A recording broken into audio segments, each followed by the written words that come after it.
Hi, Daddy. Do you have any idea what time you might be able to make it home tonight? Well, sweetheart, it looks like it's going to be a long day at the office. I have a lot of work to finish and some meetings to attend. I'll probably be wrapping up and heading home around 7 p.m. Why do you ask? Oh, nothing much. Just that I thought I'd take over the kitchen duties tonight.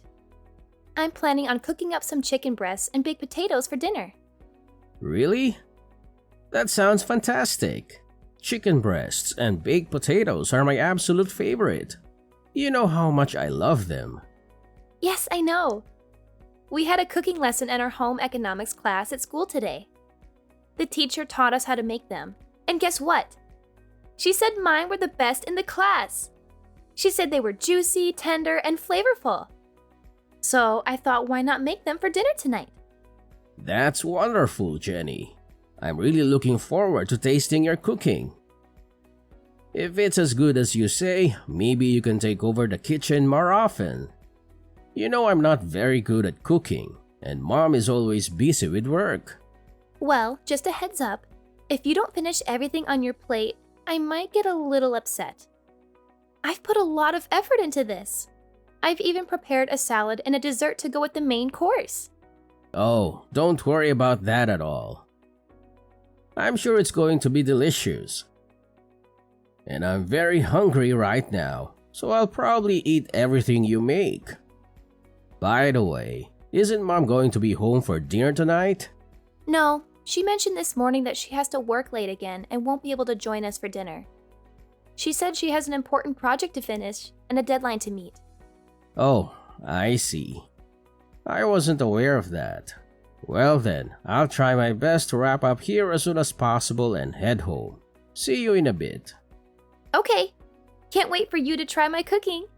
I hope you like it as much as I do.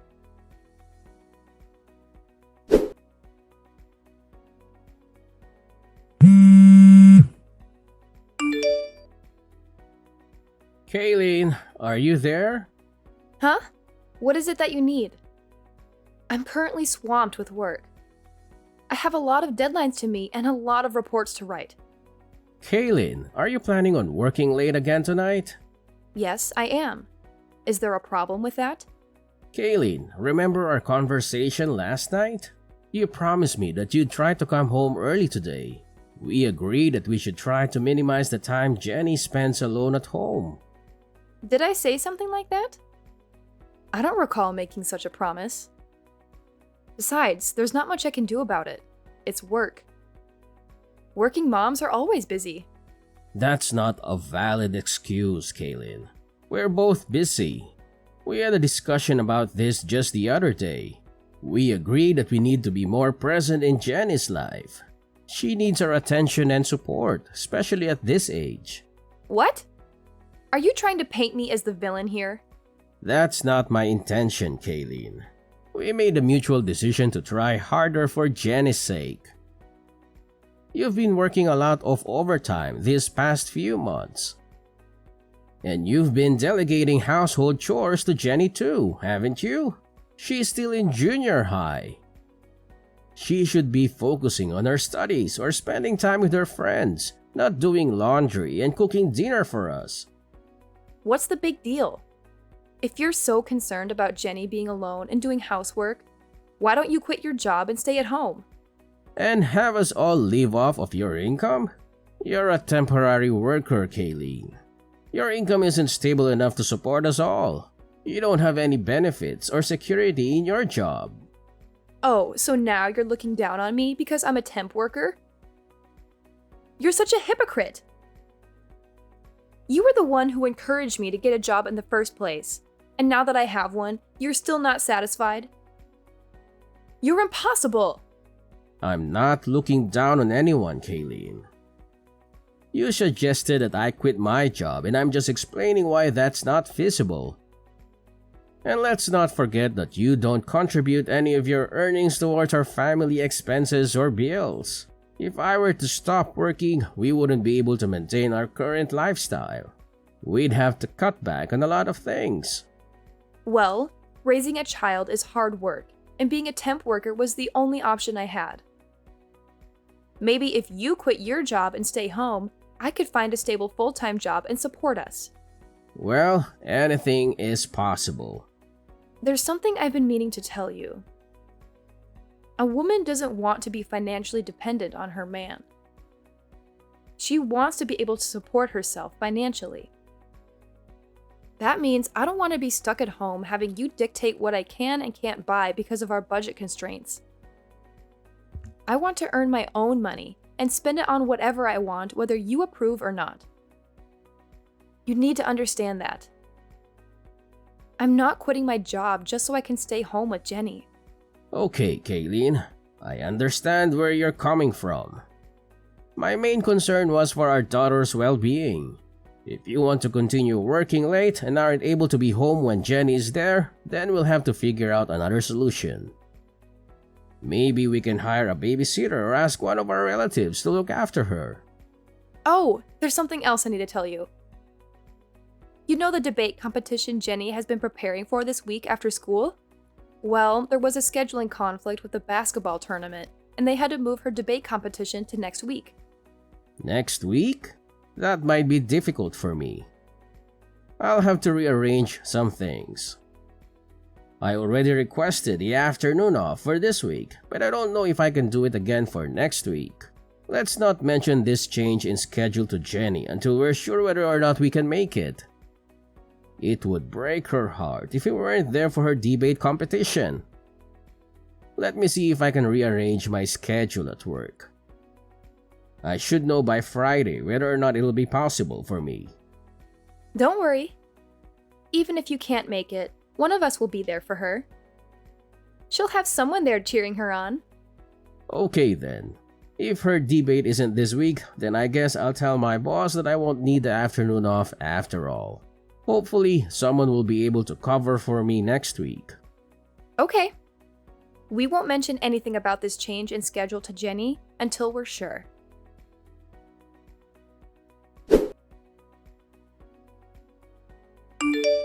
Dad, where are you at this moment? I've been searching for you everywhere. Right now? I'm still at the office, sweetheart. Is there something you need from me? Don't worry, I'll make sure to be home in time for our dinner together. Whatever. I can't believe you would just cancel our plans without even having the courtesy to inform me. What are you talking about? I'm really upset with you right now. I don't even want to see your face anymore. What? Jenny, what happened? Did I do something that upset you? Can you tell me what it is that I did wrong? Jenny, are you still there? Jenny, please talk to me. I'm worried about you.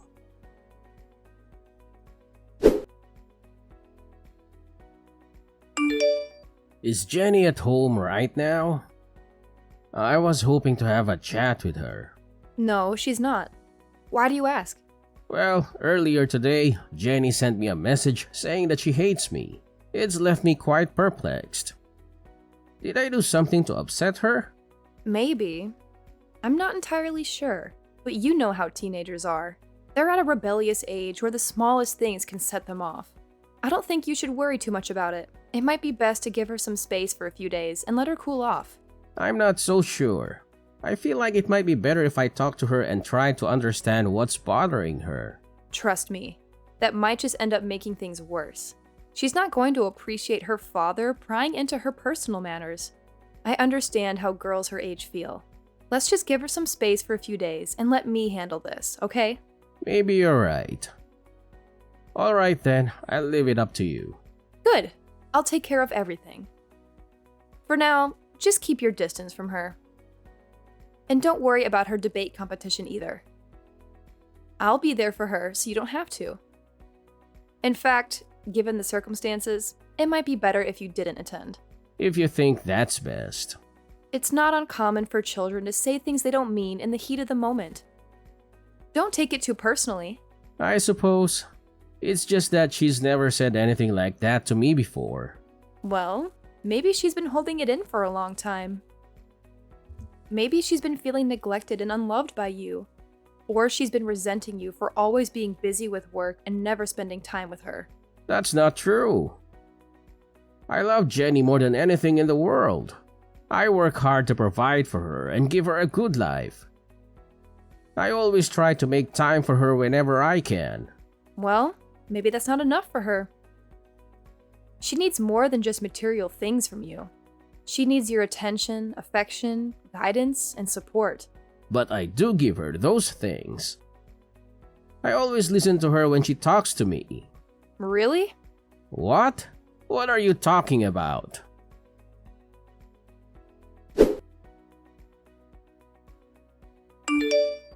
Jenny, what do you think about going for a drive tonight? Just you and me. It's been a while since we've had some quality time together, just the two of us.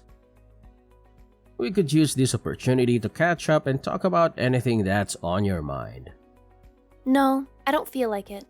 Jenny, I've noticed that you've been avoiding me these past few days. I'm not sure why, and it's really bothering me. If I did something to upset you, I want to make it right.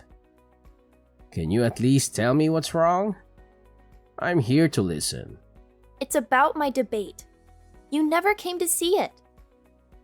You said you'd come. You promised. Huh? Your debate? But isn't your debate scheduled for next week? No, it's over. What? Are you serious? Your mom told me it was rescheduled to next week. It wasn't rescheduled. Jenny, I'm so sorry. It's not just that. You told Mom that I'm ugly and stupid, didn't you? Mom's friend told me you said it. What? Jenny, I would never say anything like that. You're the most beautiful girl in the whole world. And I know you're smart. That's why you were chosen to join the debate. Everyone knows you're smart. You're just saying that to make me feel better.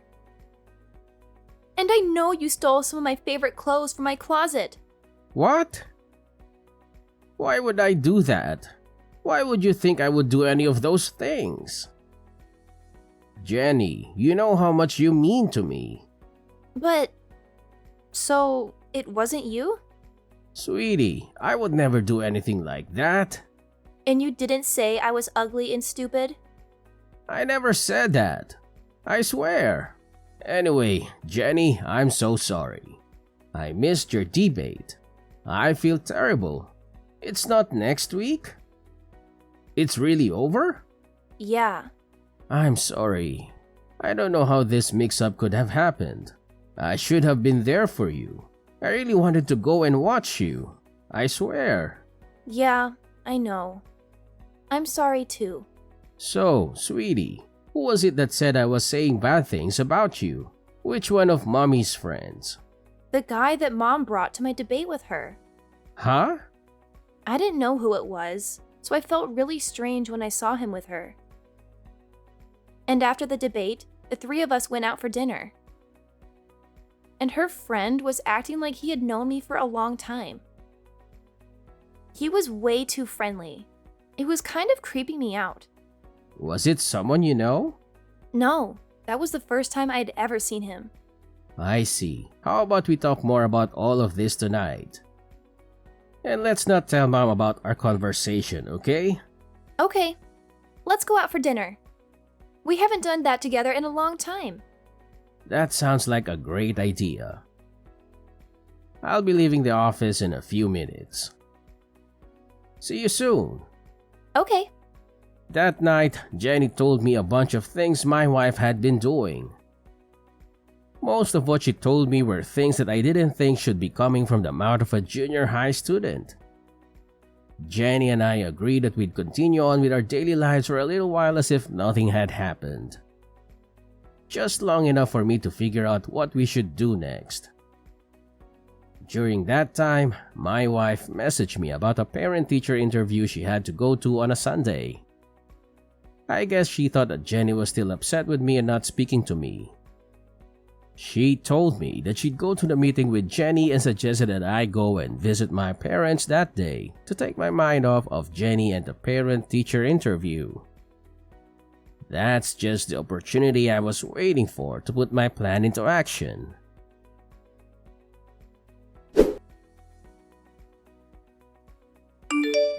I'm currently at my parents' house. How are things on your end? Is everything going well? Everything's going well here.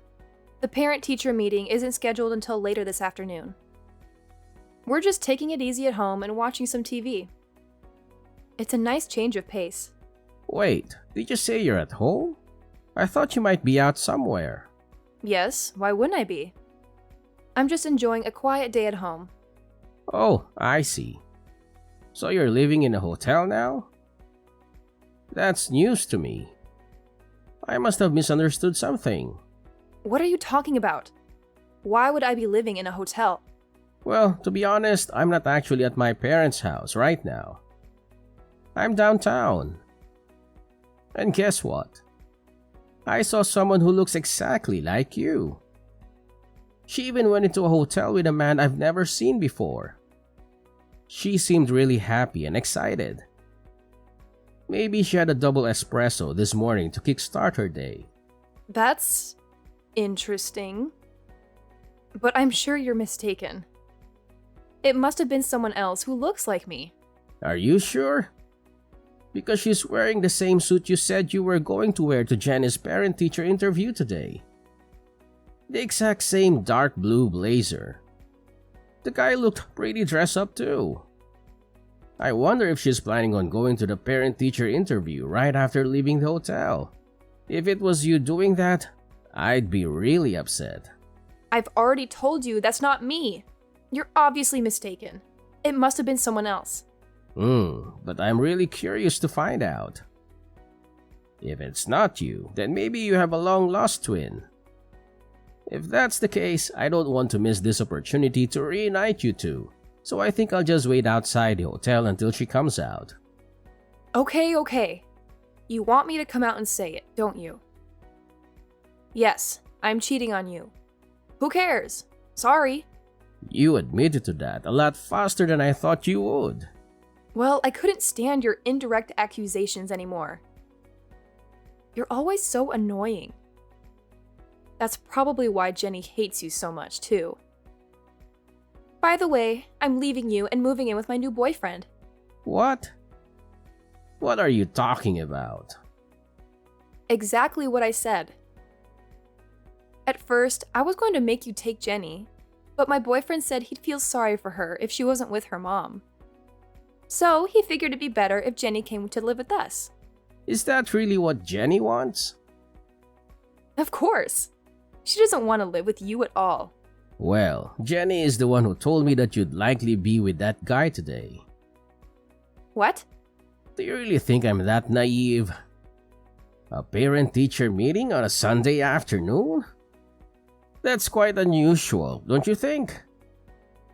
And by the way, Jenny mentioned that the guy you're with was trying a bit too hard to be nice to her. It was making her uncomfortable. What are you talking about? And she also mentioned how overly affectionate you were being with him.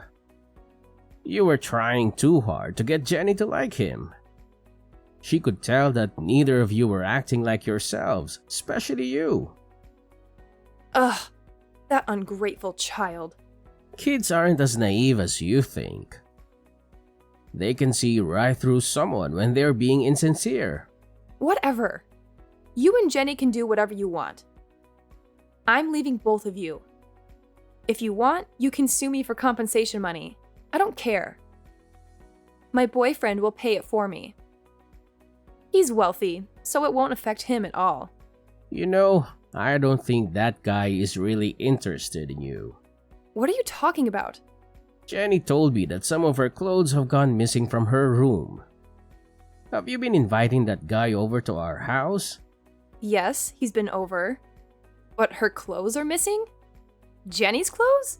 He's the only person I can think of who would take them. Don't you think that might be why he was so insistent about Jenny moving in with you two? No. He's not like that. Why don't you just ask him? He's in the same room as you right now, isn't he?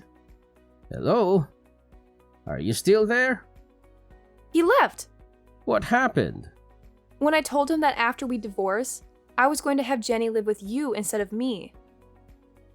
He said, Well, then there's no point in any of this. And just left. Is that so? That's hilarious. Did that really just happen? Oh, some guy looking really upset just left the hotel. That must be him. Don't worry about it. Hey, are you still there? Yes, I'm here. I literally just sent you a message. No, I mean, are you still standing in front of the hotel? Yes, why do you ask? I'm in room 405. Why don't you come up here? What are you talking about? I'm sorry for all the harsh things I said to you earlier. I realize now that I was wrong. I promise not to behave like that again. Can we talk this over? That's not possible right now. So just hurry up and get down here. Why not? It wasn't my fault. He deceived me. I had no idea he was that kind of person. You're only saying that because now you know he wasn't really interested in you. But he promised me the glamorous life I've always wanted. How could I resist such an offer? He lied to me. He's the bad guy, not me. You can't blame me. Any girl would be taken in by that. But women don't want to be supported by their man. They want to be able to support themselves financially, right? Shut up. I take back what I said before.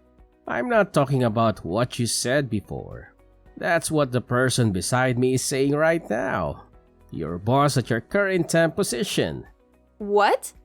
I looked into it and found out right away. The guy you were cheating on me with is your boss's husband, isn't it? I'm down here in the lobby with your boss. We were both here the whole time. She grabbed her husband as he was trying to leave the hotel. Just wait.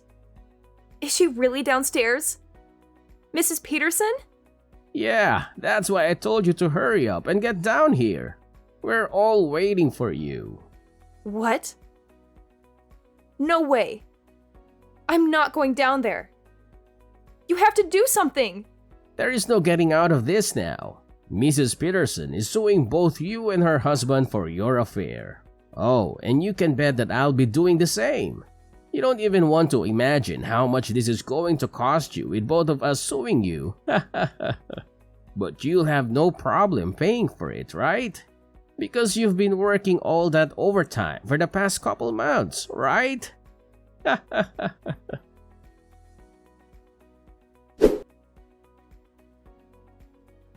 After that, Kaylin tried to sneak out a back way, but we had planned for that, and Mrs. Peterson caught her on her way out. Knowing there was no way she could talk her way out of this one, she decided just to bawl like a little baby. I don't know why she thought it would work. Neither of us were feeling any pity for her. Instead, I just took that time to contact her parents and tell them why I was going to be divorcing their daughter. They apologized for their daughter's actions and tried to get me to reach a settlement with them instead of taking Kaylee into court for compensation money. But I knew I'd win in court, and I knew I'd get a lot more out of her if I did it that way. All those nights, Kaylin said she was working overtime. She was really out with her boyfriend, so she had nothing saved up to pay me with. Because of that, what she owed me was taken out of what I would have to give her in the divorce, so she ended up getting nothing from me. Needless to say, Mrs. Peterson fired Kaylin immediately after catching her with her husband. Kaylin was left with no man, no money, no job, and a big debt she had to pay to Mrs. Peterson. Kaylin had no choice but to move back in with her parents. I don't know what happened to her after that because Jenny and I moved away so that we'd never have to see her again. So, my daughter and I started our new life together, just the two of us. Jenny taught me how to do the laundry and all the other chores around the house. At first, I felt a little stupid having my daughter show me how to do such easy things, but I actually enjoyed the time we spent together as she taught me. She's even agreed to teach me everything that she learns in her home economics class. Every weekend, we make dinner together and we've grown closer than ever. Sometimes the meals don't turn out as good as we wanted, but even those times are fun. Now, dinners with my daughter are the best times of my week.